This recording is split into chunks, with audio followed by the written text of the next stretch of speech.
প্রথম লেগে 4-0 গোলের বড় হারের পর দ্বিতীয় লেগে ঘুরে দাঁড়ানোটা অনেকটাই অসম্ভব ছিল বরুশিয়া ডর্টমুন্ডের জন্য।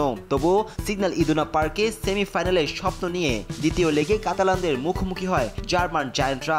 সেই স্বপ্নকে অনেকটাই বাস্তবে রূপ দেওয়ার চেষ্টা করেন ডর্টমুন্ড স্ট্রাইকার সেরহো গুইরাসি। তার হ্যাট্রিকে দ্বিতীয় লেগে বার্সেলোনাকে 3-1 ব্যবধানে হারায় বরুশিয়া ডর্টমুন্ড। তবে তাতেও স্বপ্ন পূরণ হয়নি জার্মান জায়ান্টদের। হারের পরও 5-3 এগ্রিগেন্টে চ্যাম্পিয়ন্স লিগের সেরা 4-এর টিকিট কাটে বার্সেলোনা। সিগন্যাল ইদুনা পার্কে দ্বিতীয় লেগের 11 মিনিটে পেনাল্টি থেকে বার্সার জাল খুঁজে নেন গুইরাসি।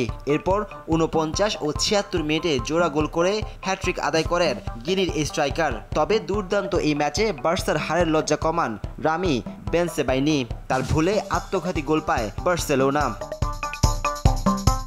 এদিকে ভাগ্যের কাছে হেরে ইউরোপিয়ান ফুটবলের সেরা আসর থেকে বিদায় নিয়েছে এমিলিয়ানো মার্টিনেজের অ্যাস্টন ভিলা। দুর্দান্ত জয়ের পরও সেরা 4-এ যাওয়া হলো না ইংলিশ এই ক্লাবটির।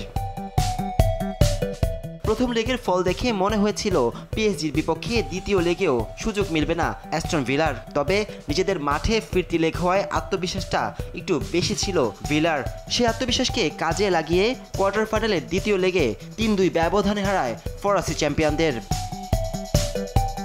তবে জয় পেলেও ঘরের মাঠ থেকে মলির মুখে ফিরেছে অ্যাস্টন ভিলা।